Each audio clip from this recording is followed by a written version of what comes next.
Hello students, आज के इस वीडियो लेक्चर में हम महाराष्ट्र बोर्ड ने जो क्वेश्चन बैंक हमें प्रोवाइड की है तो वो सॉल्व करने वाले हैं इकोनॉमिक्स की क्वेश्चन बैंक। तो इसका एक्सप्लेनेशन स्टार्ट करने से पहले मैं आपसे रिक्वेस्ट करूंगी कि अगर अभी तक आपने चैनल को सब्सक्राइब नहीं किया है तो जल्दी से चैनल को सब्सक्राइब कर बेल आइकन बटन को प्रेस कीजिए ताकि आपको लेटेस्ट वीडियो के नोटिफिकेशंस मिलते रहे। डियर स्टूडेंट्स, यहाँ पर इकोनॉमिक्स की ऑलरेडी मैंने वीडियोज अपलोड कर चुकी हूँ, काफ़ी मैंने एक्सरसाइज सॉल्व किया हुआ है। तो आज के इस वीडियो लेक्चर में मैं डिस्टिंग्विश बिटवीन का नेक्स्ट पार्ट, ऑलरेडी मैंने ये 1 से लेकर 21 तक का डिस्टिंग्विश बिटवीन मैं प्रोवाइड कर चुकी हूँ। 2 वीडियो बन चुके हैं इनके। अभी लास्ट जो वीडियो है ये वाला वो होगा डिस्टिंग्विश बिटवीन में 22 से लेकर 31 तक का यहाँ पर कंप्लीट हो जाने वाला है आपका। तो यहाँ पर ये जो क्वेश्चन है डिस्टिंग्विश बिटवीन का, ये भी हमारा क्वेश्चन नंबर 2 भी कंप्लीट हो जाएगा इस वीडियो के साथ। तो यहाँ पर जो 22nd डिस्टिंग्विश बिटवीन है वो है gross domestic product and net domestic product को लेकर। तो सबसे पहले जैसे मैं हमेशा आप लोगों से कहती हूँ कि पहला जो पॉइंट है वो आपको मीनिंग लिखना है as per the board requirement.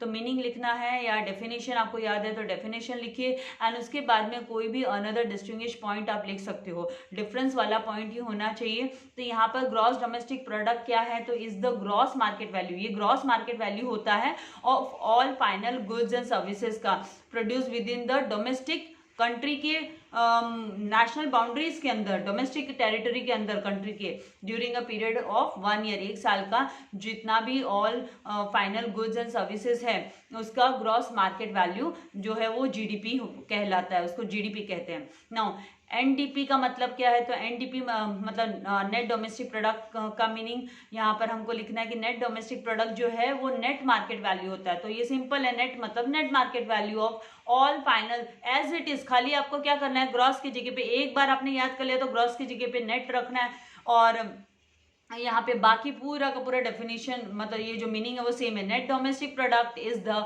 Net market value of all final goods and services produce within the domestic territory of a country during a given period of time.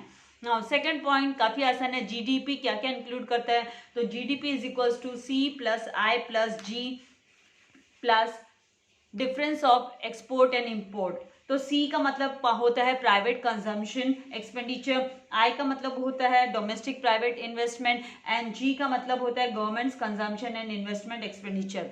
और जैसे कि मैंने x मतलब export जो है export minus import करते तो net export value हमें जो मिलती है वो यहाँ पर जीडीपी में इंक्लूड होता है। नाउ एनडीपी का मतलब होता है NDP is equals to GDP, मतलब जितना भी ग्रॉस डोमेस्टिक प्रोडक्ट का वैल्यू है वो हम उसमें से हम माइनस करते हैं डेप्रिसिएशन, तो हमको मिल जाता है यहाँ पर एनडीपी मिल जाता है।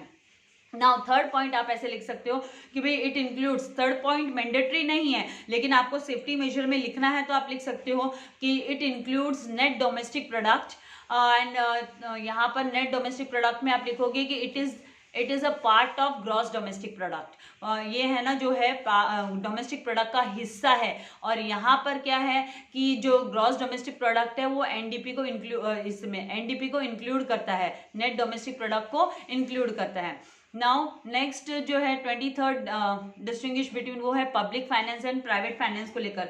तो आई होप आपको जो कॉन्सेप्ट्स है वो क्लियर हो रहे हैं और आपको काफ़ी आसानी होगी, आपका बोर्ड पेपर लिखने में कोई प्रॉब्लम नहीं आएगी। लेकिन आपको अच्छे से रिवीजन करना है, टेक्स्ट बुक रीडिंग जरूर से करना है क्योंकि टेक्स्ट बुक रीडिंग से ऑटोमेटिकली आपको आंसर्स लिखने के लिए आ जाएंगे।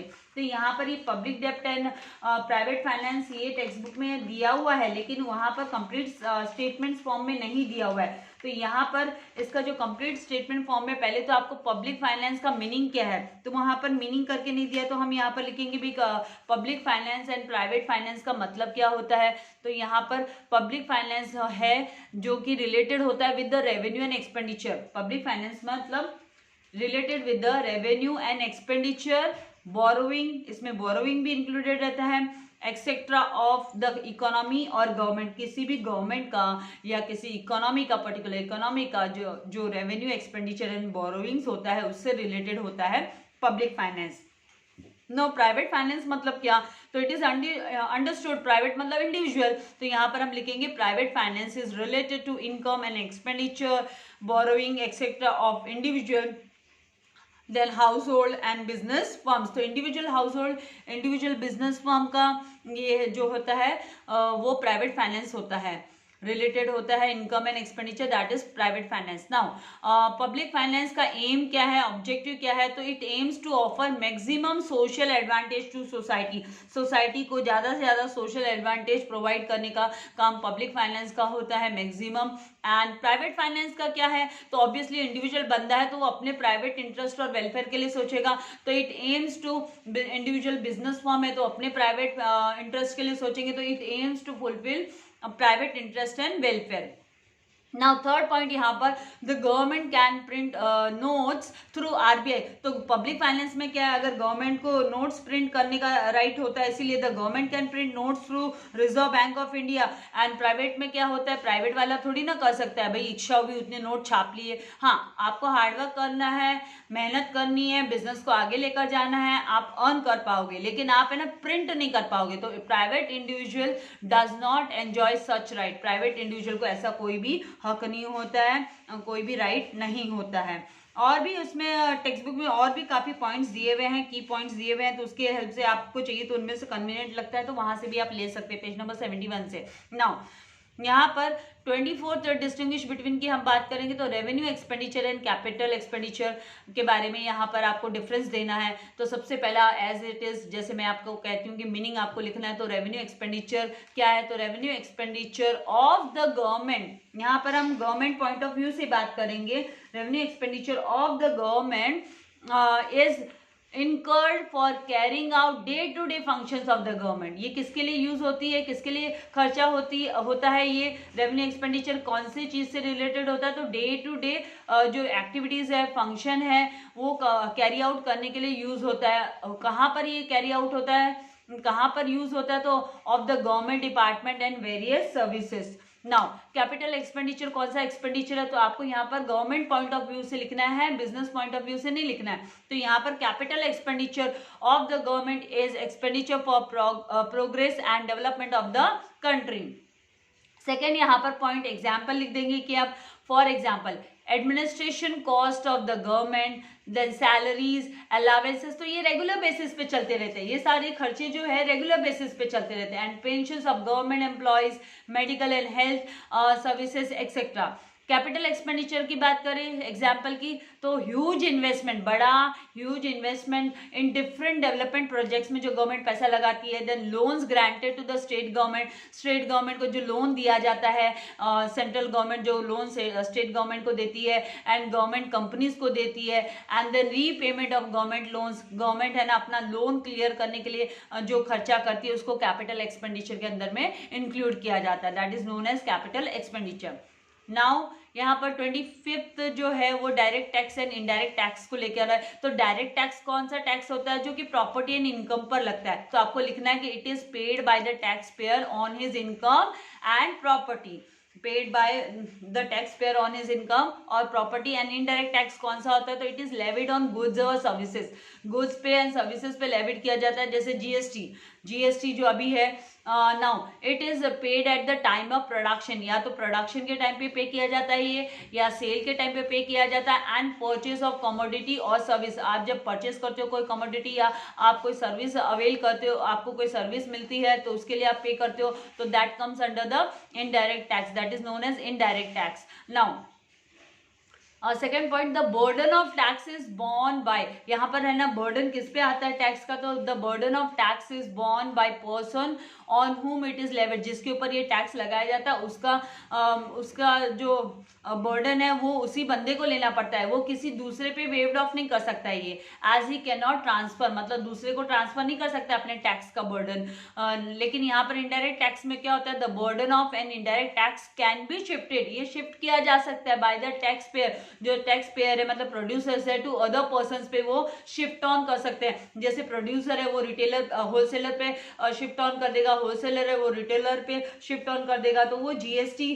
का पैटर्न जो आप लोगों ने सीखा है तो उसमें आपने 10th में भी इससे रिलेटेड आपने सम सीखे हैं, तो ये डिफिकल्ट नहीं होगा आपको समझने के लिए कि इनडायरेक्ट टैक्स मतलब इसको हम शिफ्ट कर सकते हैं, इसको दूसरे पे हम इसको ट्रांसफर कर सकते हैं, इसके बर्डन को, टैक्स के बर्डन को। नाउ डायरेक्ट टैक्स के अंदर third point, the impact and incidence of direct tax, इसका जो असर है, इम्पैक्ट है डायरेक्ट टैक्स का, वो falls on the same person पे आता है। तो एग्जांपल के तौर पे यहाँ पर फॉर एग्जांपल पर्सनल, यहाँ पे एग्जांपल लिया गया कि for personal income tax, wealth tax, तो ये हुआ डायरेक्ट टैक्स के example. Now indirect tax, the impact and incidence of tax are on different heads, ये अलग अलग हेड्स पे होता है। For example newly implemented goods and service tax, जैसे मैं आपको ऑलरेडी बोल चुकी, in India has replaced almost all indirect taxes, custom duties, ये सबको उसने क्या कर लिया है, इन्वॉल्व कर लिया है, इंक्लूड कर लिया है, नया जो इम्प्लीमेंट हुआ है जीएसटी उसमें।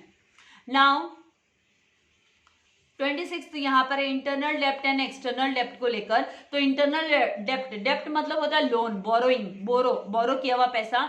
इंटरनल डेप्ट एंड एक्सटर्नल डेप्ट, तो सबसे पहले गवर्नमेंट पॉइंट ऑफ व्यू से आपको इसको लिखना है। When a government borrows from its citizen, जब वो अपने सिटीजन से बोरो करती है, बैंक से, कंट्री के विद इन जो बैंक होती है उस बैंक से, सेंट्रल बैंक से, फाइनेंशियल इंस्टीट्यूशन से जब वो उधार लेती है, पैसा बोरो करती है, money within the country, within word use करना है आपको, within the country, it is known as internal डेप्ट, तो उस डेप्ट को हम बोलेंगे इंटरनल डेप्ट। नाउ एक्सटर्नल डेप्ट क्या होता है, तो एक्सटर्नल डेप्ट when a government borrows from foreign government, जब फॉरेन गवर्नमेंट से है ना पैसा उधार लेते हैं, फॉरेन बैंक से उधार लेते पैसा, इंटरनेशनल ऑर्गेनाइजेशन जैसे like IMF, international monetary fund इसका फुल फॉर्म होता है, then world bank, it is known as external डेप्ट, तो उसको हम एक्सटर्नल डेप्ट बोलते हैं, क्योंकि बाहर विद इन द कंट्री के बाउंड्रीज के अंदर नहीं है, बाहर के लोगों से लिया जाता है, तो इसको हम बोलते हैं एक्सटर्नल, आउटसाइडर से। नाउ इट इज जो इंटरनल डेप्ट है, it is raised with in the economy, ये इकोनॉमी के अंदर, कंट्री के अंदर रेज्ड किया जाता है, and it is raised outside the economy, in simple ये पॉइंट हुआ। देन नेक्स्ट यहाँ पर इंटरनल डेप्ट में कौन सा करेंसी इन्वॉल्व रहता है, तो इंटरनल डेप्ट मतलब डोमेस्टिक टेरिटरी के अंदर, हमारी कंट्री की बाउंड्रीज के अंदर, तो यहाँ पर जो करेंसी इन्वॉल्व होगी वो डोमेस्टिक करेंसी होगी, तो यहाँ पर हम लिखेंगे कि domestic currency is involve in internal डेप्ट। एक्सटर्नल डेप्ट की बात करें तो फॉरेन करेंसी इन्वॉल्व रहती है फॉरेन डेप्ट में, तो यहाँ पर फॉरेन करेंसी इज इन्वॉल्व इन, आप है ना एक्सटर्नल डेप्ट की बजाय फॉरेन डेप्ट भी लिख सकते हैं, एक्सटर्नल डेप्ट को फॉरेन डेप्ट भी बोलते हैं, इंटरनल डेप्ट को डोमेस्टिक डेप्ट भी बोलते हैं। नाउ नेक्स्ट यहाँ पर 27th one, money market and capital market. तो मनी मार्केट किसे बोलते हैं, कैपिटल मार्केट किसे बोलते हैं, तो money market is a market, ये वो मार्केट है जहां पर लैंडिंग एंड बोरोविंग होती है ऑफ शॉर्ट टर्म फंड्स, छोटे समय के लिए, छोटी अवधि के लिए पैसा यहाँ से कलेक्ट किया जाता है। एंड कैपिटल मार्केट कौन सा मार्केट होता है, तो ये लॉन्ग टर्म फंड्स वाला मार्केट होता है। तो capital market is a market for long term funds, both जहां पर है ना, बोथ इक्विटी एंड डेप्ट, डिबेंचर्स वगैरह यहाँ पर रेज किए के थ्रू पैसा रेज किया जाता है with in and outside the country, दोनों ही जगह से, कंट्री के बाहर से भी और कंट्री के अंदर से भी रेज किया जाता है, कैपिटल रेज किया जाता है, फंड रेज किया जाता है, कंपनीज करते हैं। शेयर मार्केट के बारे में आप लोगों ने सुना ही है, वो कैपिटल मार्केट हुआ। Now money market is divided into two structure, दो स्ट्रक्चर में इसको डिवाइड किया है। First one is organise sector, हम बोलेंगे of money market, and second जो सेक्टर है वो unorganise sector of money market है, जहाँ पे मनी लेंडर्स हो गए, ये सब उधार पैसा देते हैं, इंडिजीनियस बैंक्स वगैरह हो गए। नाउ कैपिटल मार्केट क्या, तो capital market is divided into 4 parts, इसको 4 पार्ट्स में डिवाइड किया गया है। गवर्नमेंट सिक्योरिटीज हुआ, इंडस्ट्रियल सिक्योरिटीज मार्केट हुआ, देन डेवलपमेंट फाइनेंशियल इंस्टीट्यूशंस हुए, देन फाइनेंशियल इंटरमीडियरीज हो गए। Now third point, money markets are informal in nature, हम इसको बोलेंगे कि ये इनफॉर्मल है नेचर में, but capital market is a formal in nature. फिर से रिपीट करूंगी, टेक्स्ट बुक जरूर रीडिंग करो, आपको काफी बेनिफिट मिलेगा। Now 28th one, demand deposits and time deposits. तो डिमांड डिपॉजिट का मतलब क्या होता है, तो डिमांड डिपॉजिट वो होता है कि जो डिमांड करने पर पैसा मिल जाए। तो यहाँ पे deposits that are withdrawable on demand, आपने डिमांड की, आपने अपना पैसा डिपॉजिट किया, बैंक में किया था, आपने डिमांड किया और आपको आपका पैसा मिल गया, तो deposits that are withdrawable on demand are known as demand deposits. Time deposit का मीनिंग क्या होता है, तो deposits that are repayable after a certain period of time, कुछ समय के बाद, सर्टेन पीरियड ऑफ टाइम के बाद में है ना रीपे किया जाता है, स्पेसिफिक पीरियड के बाद, सर्टेन स्पेसिफिक पीरियड के बाद में, तो are known as time deposits, तो उसको हम टाइम डिपॉजिट्स कहते हैं। Now demand deposits they are in the form of, कौन से फॉर्म में होते हैं, कौन से टाइप में होते हैं, ये तो current account and saving account deposit जो है वो डिमांड डिपॉजिट वाले अकाउंट्स हो गए। मतलब आपकी इच्छा हुई, आपने सेविंग अकाउंट ओपन किया हुआ है बैंक में, आपने पैसा जमा किया हुआ था, आपकी इच्छा हुई आपने पैसे निकाले, तो ये डिमांड डिपॉजिट के एग्जाम्पल एक तरीके से आप बोलते हो, टाइप बोल सकते हो। एंड टाइम डिपॉजिट में कौन सा फॉर्म होता है, तो they are in the form of recurring deposits and fix deposit के फॉर्म में होते हैं। रिकरिंग में कैसे है, एक आपको टाइम दिया होता है कि भाई आप 1 साल जमा करो पैसा, 1 साल हर महीने 2-2 हज़ार रुपया जमा करो, 1-1 हज़ार रुपया जमा करो। एंड फिक्स डिपॉजिट में लमसम पैसा हम जमा करते हैं 1 साल के लिए, 2 साल के लिए। हाँ, ऐसा नहीं है कि अगर आपको अर्जेंसी हुई तो आप ये पैसा नहीं निकाल सकते हो, आप ये पैसा निकाल सकते हो, लेकिन फिर उसमें फिर आपको वो प्रॉपर इंटरेस्ट नहीं मिलता है, आपका कुछ डिडक्शंस होके मिलता है। तो आपको ये ध्यान में रखना है कि जो सेविंग अकाउंट होता है, करंट अकाउंट होता है, वो डिमांड डिपॉजिट का टाइप हुआ, फॉर्म हुआ। एंड टाइम डिपॉजिट का जो टाइप है, फॉर्म है, वो है recurring deposit and fixed deposits. Now third point, it can be operated continuously for many years. आप डिमांड डिपॉजिट को कंटिन्यूसली मेनी ईयर्स तक, आपने है ना, आप अपने पेरेंट्स से सुनोगे कि भाई आपका ओल्डेस्ट सेविंग अकाउंट कौन से बैंक में, तो आपको पता चलेगा कि उन्होंने कितने सालों से उनको कंटिन्यूसली है ना अपने सेविंग अकाउंट को मेंटेन रखा है। बिजनेसमैन अपना करंट अकाउंट ओपन करता है तो एक ही बैंक में कितने सालों तक वो अपना करंट अकाउंट ओपन रखता है, तो यहाँ पर ये कंटिन्यूसली ऑपरेट किया जाता है for many years. Now time deposit में क्या होता है, it can be operated only till the time of its maturity. मतलब अगर आपकी एफडी मैच्योर्ड हो गई, आपने 2 साल की फिक्स डिपॉजिट ली थी, तो 2 साल आपके कंप्लीट हो गए, तो मतलब ये है ना आपका ऑटोमेटिकली टाइम डिपॉजिट का एंड हो गया, ऑपरेट आप उसके बाद में आप ऑपरेट नहीं कर सकते हो, आपका पैसा आपको मिल जाएगा। देन यहाँ पर 29 है import trade and export trade को लेकर। तो इंपोर्ट ट्रेड किसे कहते हैं, एक्सपोर्ट ट्रेड किसे कहते हैं, तो इंपोर्ट ट्रेड का मतलब आपको पता है कि गुड्स परचेस करना। तो इंपोर्ट वर्ड के साथ आप है ना परचेस वर्ड को हमेशा लिंक करो, उसको हमेशा याद रखो ऐड करने के लिए जब भी आप इंपोर्ट का मीनिंग बताते हो। तो import trade refers to purchase of goods and services by one country from another country. तो यहाँ पर परचेस करने की बात हुई, इंपोर्ट मतलब परचेस करना, एक कंट्री परचेस करती है दूसरी कंट्री से। एक्सपोर्ट ट्रेड में आप हमेशा सेल की बात करो कि भाई sale of goods and goods, तो यहाँ पर export trade refers to sale, तो यहाँ पे कीवर्ड सेल आपको याद रखना है, sale of goods by one country to another country. Now second यहाँ पर it means inflow of goods and services. Import trade का मतलब होता है कि गुड्स एंड सर्विसेज का इनफ्लो कहाँ पर होता है, इनफ्लो मतलब अंदर आना, इनफ्लो आपकी पर्टिकुलर कंट्री के अंदर आना, गुड्स आपने इंपोर्ट किए मतलब आपके कंट्री में आएंगे वो goods. So it means inflow of goods and services from foreign country to home country. तो लिखने की टेक्निक भी याद रहनी चाहिए कि फॉरेन कंट्री से होम कंट्री में आते हैं, आप जिस कंट्री में रिसाइड करते हो वहां पर आते हैं। Export trade it means outflow of goods from one country to foreign country, मतलब आउटफ्लो हुआ, कंट्री से बाहर चला गया, तो outflow of goods from one country to foreign country में चला जाता है। तो यहाँ पर प्रॉब्लम क्या है, आप लोगों को एक्सपोर्ट का मीनिंग पता है, इंपोर्ट का मीनिंग पता है, पर आपको लिखने नहीं आता, आपको स्टैंडर्ड फ्रेमिंग में प्रॉब्लम हो जाती है। तो इस पे आपको फोकस करना है कि भाई आप है ना रीडिंग करोगे तो आपकी ऑटोमेटिकली सिस्टमेटिकली आप है ना सेंटेंस फ्रेमिंग कर सकोगे अपने ओन वर्ड्स में। तो ये आपको रीडिंग हैबिट डालनी बहुत जरूरी है। ये अभी आपके हार्डली जो 20 डेज भी नहीं बचे, अभी हार्डली आपके हाथ में 18 डेज है, उसको पूरा यूटिलाइजेशन करो। उसमें से भी एक दिन आपका हॉल टिकट कलेक्ट करने के लिए आप कॉलेज जाओगे तो आपका टाइम वहां पर निकल जाने वाला है। Now for example India imports petroleum from Iraq, Saudi Arabia etcetera. तो इंपोर्ट करती है मतलब वहां से खरीदती है इंडिया। हम इंडिया के पॉइंट ऑफ व्यू से ही एग्जाम्पल यहाँ पर ले रहे हैं। फॉर एग्जाम्पल इंडिया एक्सपोर्ट करती है, तो क्या एक्सपोर्ट करती है, तो tea, rice, jute to China, Hong Kong. तो ये सारा है ना आप ऑलरेडी ज्योग्राफी में 10th स्टैंडर्ड में 9th स्टैंडर्ड में पढ़ चुके हो, नया कुछ भी नहीं है आप लोगों के लिए।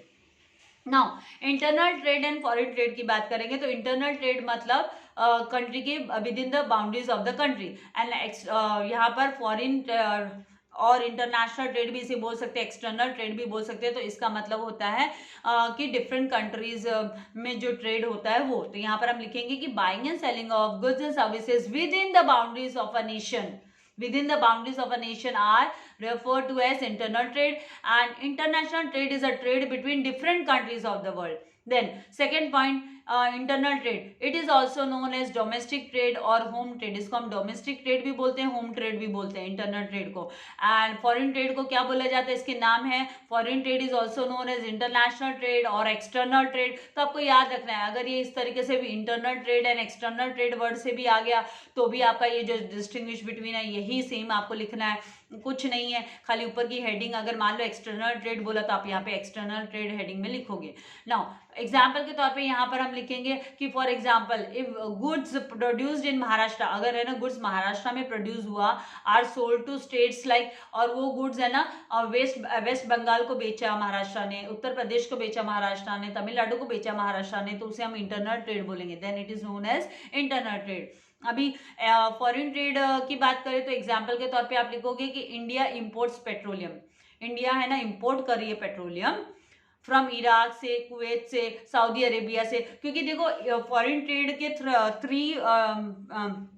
थ्री टाइप्स है, import trade, export trade and entrepot trade. तो यहाँ पर एग्जाम्पल के तौर पे आप एक्सपोर्ट का भी लेना चाहते हैं तो एक्सपोर्ट करके भी एग्जाम्पल ले सकते हो कि India exports Alphonso mango to other countries, right. तो यहाँ पर वो भी एग्जाम्पल आप लिख सकते हो।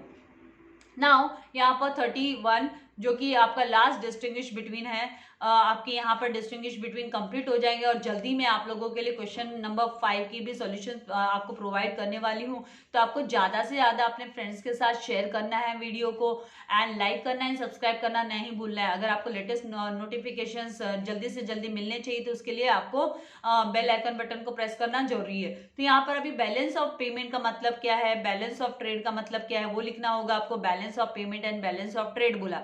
Now the balance of payments of a country, ये क्या है, इज अ सिस्टमेटिक रिकॉर्ड है। ये सिस्टमेटिक रिकॉर्ड है of all international economic transaction, जितने भी इंटरनेशनल इकोनॉमिक ट्रांजेक्शन हुए हैं कंट्री के, of that country during a given period of time, usually a year, उसको हम बोलते हैं balance of payment. Now balance of trade मतलब क्या है, तो balance of trade is the difference between the value of countries exports and imports, उनके country के जो एक्सपोर्ट्स एंड इम्पोर्ट्स है उसके बीच का जो डिफरेंस होता है, that is called as balance of trade. Now second point में हम लिखेंगे balance of payment is defined as, यहाँ पे डेफिनेशन ही सेकंड पॉइंट में आपको समझने के लिए दे दी है।